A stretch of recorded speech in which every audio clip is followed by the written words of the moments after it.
దయచేసి ఉదయకాల సంబంధం పరిశుద్ధ గ్రంథంలో నిన్నటి దినము దానియేలుకు కలిగినటువంటి దర్శనమును చూస్తూ వచ్చాము.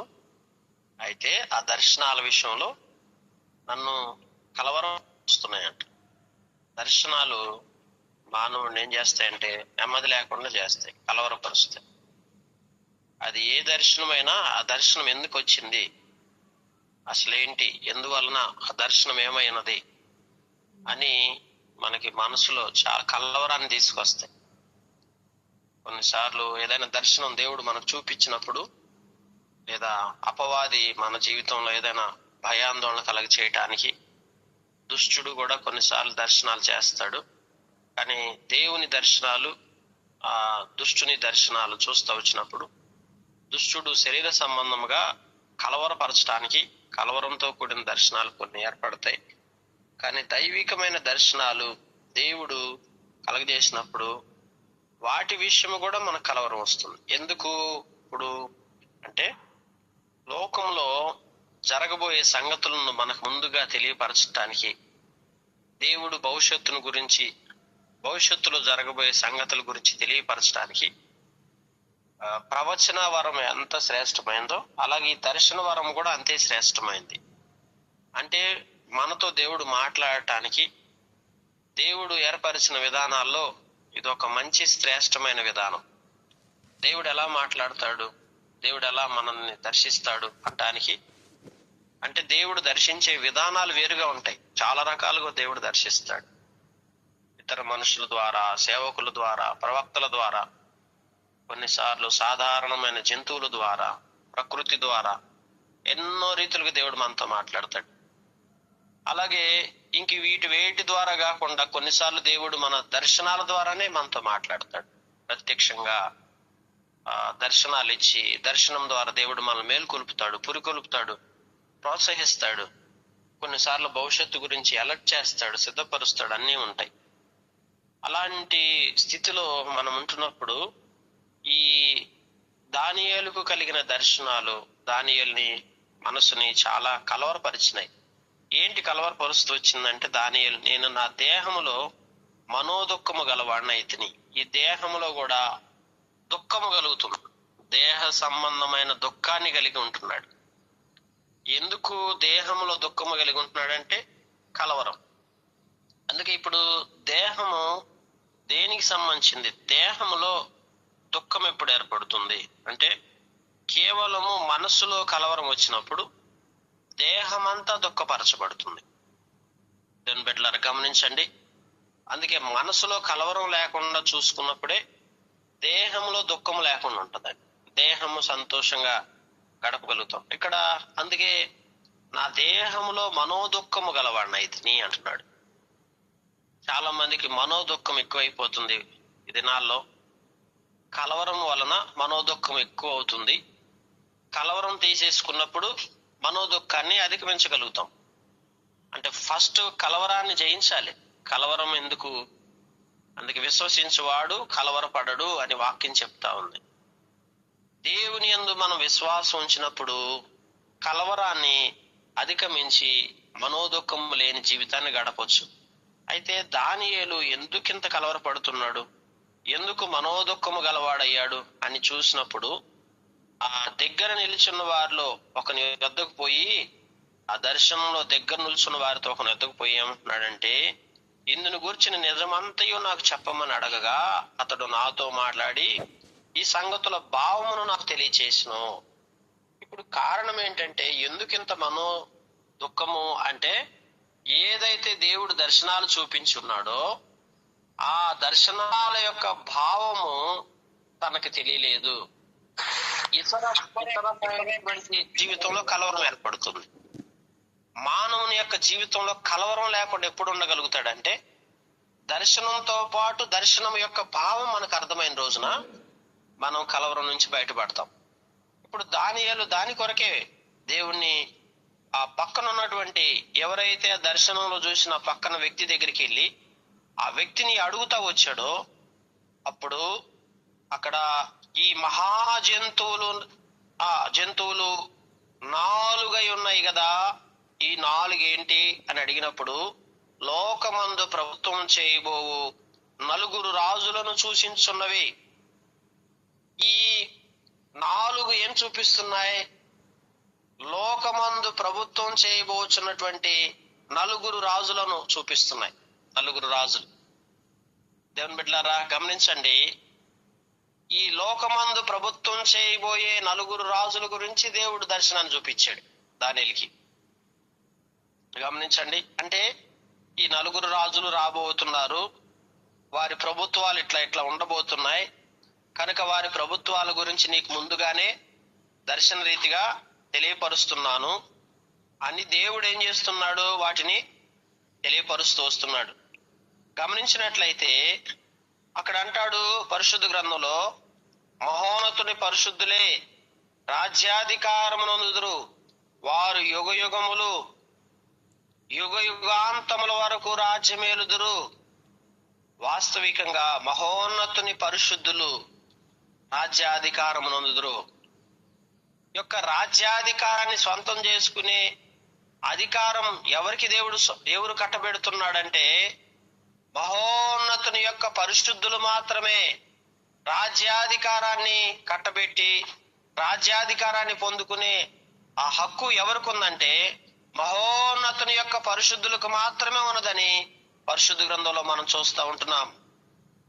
దేవుడు ఆ రాజ్యాధికారాన్ని పరిశుద్ధులకు మాత్రమే కట్టబెడుతున్నాడు. దేవుని బిడ్డలారా గమనించండి, ఈ లోక రాజ్యం అయితే అపవాది సంబంధమైన రాజ్యాధికారం కింద ఉన్నప్పటికీ దేవుని రాజ్యం ఎవరి కింద ఉంది? దేవుని రాజ్య అధికారం ఎవరికి కట్టబెట్టాడు దేవుడు? గమనించినట్లయితే దేవుని బిడ్డలారా పరిశుద్ధ గ్రంథంలో చూస్తుంటున్నాం, ఎవరికి కట్టబెట్టాడండి?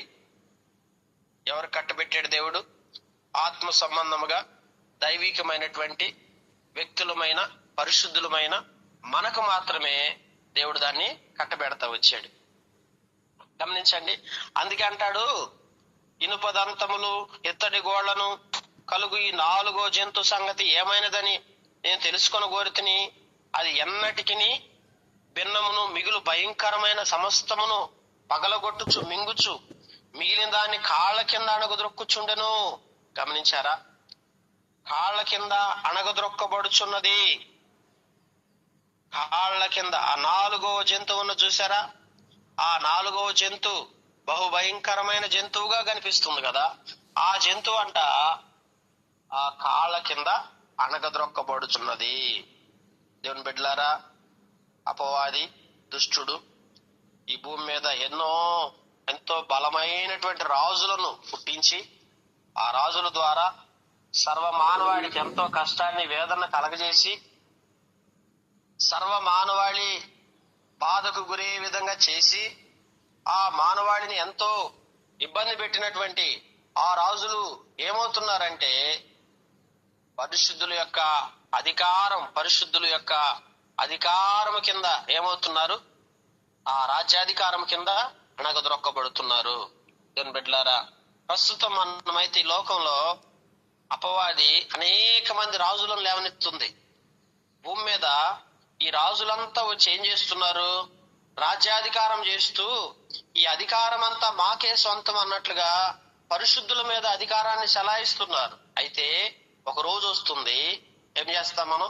పరిశుద్ధులే రాజ్యాధికారం చేసి పాపము సంబంధమైన లోకాన్ని ఏలుబడి చేస్తున్న రాజులను అణగదొక్కే ఒక రోజు రాబోతుంది. దేవుని బిడ్డలారా, దేవుడు మనకిచ్చిన రాజ్యాధికారం ఎంత గొప్పదో చూసారా? కనుక ఉదయకాల సంబంధం ఇక్కడ దేవుని వాక్యంలో ఇక్కడ కొమ్ము గురించి మనం చూస్తూ వచ్చినప్పుడు 3 కొమ్ములు కొట్టివేసి కన్నులను గర్వముగా మాటలాడు నోరును గల ఆ వేరొక కొమ్ము సంగతి ఏంటి? ఆ కొమ్మేంటి? కడమ కొమ్ముల కంటే బలము గల కొమ్మది. ఆ కొమ్ము పరిశుద్ధులతో యుద్ధము చేయొచ్చు, వారిని గెలుచున్నదాయను. అయితే ఆ మహావృద్ధుడు వచ్చి మహోన్నతుని పరిశుద్ధుల విషయంలోను తీర్పు తీర్చు వరకు అలాగు జరుగును గాని సమయం వచ్చినప్పుడు ఆ పరిశుద్ధులు రాజ్యమేలుదురు. ఇప్పుడు ఎట్లా ఉంది? ఆ పెద్ద కొమ్ము వచ్చి మిగిలిన కొమ్ములంతటిని ఆక్యుపై చేసేసి ఎట్లా ఉంది? పరిశుద్ధుల మీద విజయాన్ని పొందుకుంటున్నట్టు ఉంటుంది కానీ సరైన సమయం వచ్చినప్పుడు ఏమవుతుంది? ఇది ఆ కొమ్మును ఏం చేస్తాడు? దేవుడు విరగొట్టేసేస్తాడు. పిల్లలు, ఈరోజు నువ్వు కూడా కొన్నిసార్లు నీ జీవితంలో అపవాది చేతిలో నువ్వు ఓటమి పాలైనప్పుడు నువ్వు ఎంత నిరాశపడుతున్నావు. కొన్నిసార్లు నువ్వు అనుకుంటున్నావు, నా పని అయిపోయింది, దుష్టుడు నా జీవితంలో బహుగా చెలరేగి నా జీవితాన్ని నాశనం చేస్తూ ఉన్నాడు, నన్ను నష్టపరుస్తున్నాడని కొన్నిసార్లు నువ్వు ఎంతగానో విచారపడుతున్నావు, దిగులు పడుతున్నావు, నీ మనసులో ఎంత వేదన చెందుతా ఉంటున్నావు. అయినా గాని దేవుడు మాత్రము నిన్ను విడువక, ఎడబాయక, తప్పక నీ జీవితంలో నువ్వు ఎప్పుడైతే ఏదైతే ఓటమి పాలైపోయి, అపజయాల పాలైపోయి బాధపడుతున్నావో, బాధపడుతున్న శత్రువు మీద నీకు విజయాన్ని ఇచ్చే రోజు, విజయాన్ని ఇచ్చే సమయం ఉందని ఎప్పుడు మర్చిపోవద్దు. నిన్ను అపజయాల పాలు చేయడం, నిన్ను ఓటమి పాలు చేయడం, నువ్వు పడిపోయిన స్థితిలో నుంచి, బలహీనపడిన స్థితిలో నుంచి దేవుడు నిన్ను లేవనెత్తుతాడు, బలపరుస్తాడు. అందుకే ఇప్పుడు బైబిల్ గ్రంథంలో అందుకే అంటాడు, అనగదొక్కుచు పగలగొట్టుచు లోకమంతయు భక్షించును ఆ 10 కొమ్ములు ఆ రాజ్యము నుండి 10 మంది రాజులను సూచించున్నది. కడపట ముందుగా ఉన్న రాజులకు భిన్నముగా మరి ఒక రాజు పుట్టి 3 రాజులను పడద్రోస్తాడు. అంటే 10 మంది రాజులు వస్తారు, ఆ రాజులకు 3 భిన్నమైనటువంటి రాజులను పడద్రోసి, ఆ రాజు మహోన్నతునికి విరోధముగా మాట్లాడుచు, మహోన్నతుడైన దేవుడికి విరోధంగా మాట్లాడి మహోన్నతుని భక్తులను నలగొడతాడు అంటాడు. అతడు పండగ కాలములను, న్యాయ పద్ధతులను విచారణ చేయ పూనుకొనును. వారు ఒక కాలములు అర్ధకాలం అతను వశం నుంచబడుదురు. అంటే కాలములైన ఆయన చేతిలో తీసుకుంటాడు. అధికారము నశింపజేయుటకు, నిర్మూలన చేయుటకు తీర్పు విధించబడి గనుక అది కొట్టివేయబడును. ఆకాశమంతటి క్రిందనున్నటువంటి రాజ్యమును, అధికారము, రాజ్య మహత్యమును మహోన్నతుని పరిశుద్ధులకు చెందును. ఎవరికి చెందింది రాజ్యాధికారం? మన మీద పాపపు సంబంధమైన వ్యక్తులు మన మీద రాజ్యాధికారం చేస్తానంటే దేవుడు ఒప్పుకుంటాడా? ఒప్పుకుంటాడండి? పాపపు సంబంధమైన మనుషుల అధికారం కింద ఇప్పుడు మనం బతుకుతున్నాం. కానీ ఒకానొక రోజు వస్తుంది, ఈ పాపపు సంబంధమైన మనుషుల అధికారాలన్నీ దేవుడు తీసేసి రాజ్యాధికారం మనకు కట్టబెట్టేసి మనల్ని ఆత్మీయంగా బలోపేతం చేసే రోజు, బలోపేతం చేసే సమయం దేవుడు మన కొరకు సిద్ధపరిచి పెట్టాడు. కనుక ఇప్పుడు ప్రస్తుతం ఈ పాపపు సంబంధమైన సాతాను అధికారం కింద మనం నలిగిపోతున్నాం.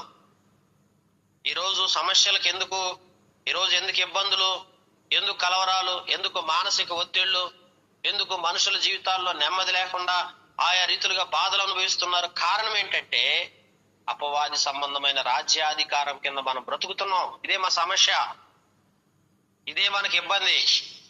అదే దేవుని యొక్క రాజ్యాధికారం కింద మనం ఉన్నట్లయితే మనకి సమస్యలు ఉండేవి కాదు, మనకి ఇబ్బందులు ఉండేవి కాదు.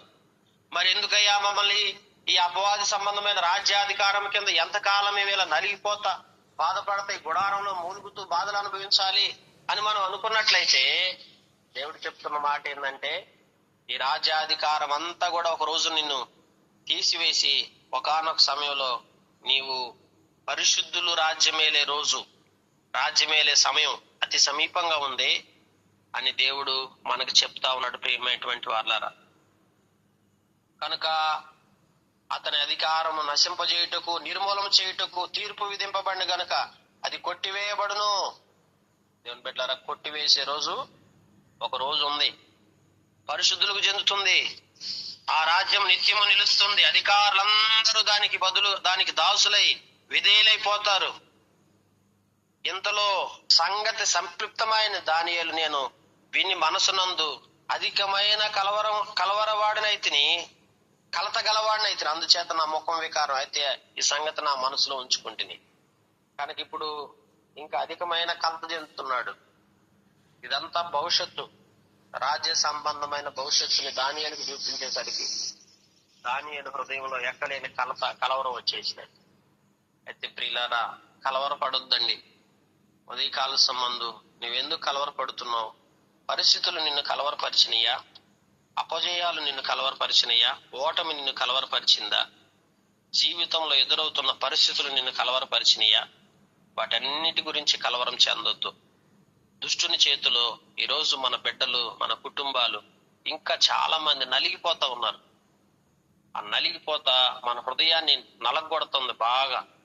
కనుక బాధపడుతూ ఒకానొక రోజు వస్తుంది, దుష్టుని యొక్క రాజ్యాధికారం అంతటి నుంచి నిన్ను విడిపించి దైవిక సంబంధమైన రాజ్యాధికారం కిందకి నిన్ను తీసుకొచ్చి దేవుడు నిన్ను బలోపేతం చేసే రోజు అతి సమీపంగా ఉందని ఎరిగి దేవుని పాదాల చెంత కనిపెట్టుకొని, అయ్యా నన్ను దుష్టుని రాజ్యాధికారములో నుంచి నాకు విడుదల దయచేయని నువ్వు ప్రార్థించినట్లయితే దేవుడు నీకు తప్పక ప్రతి సమస్య నుంచి నీకు విజయం ఇస్తాడు.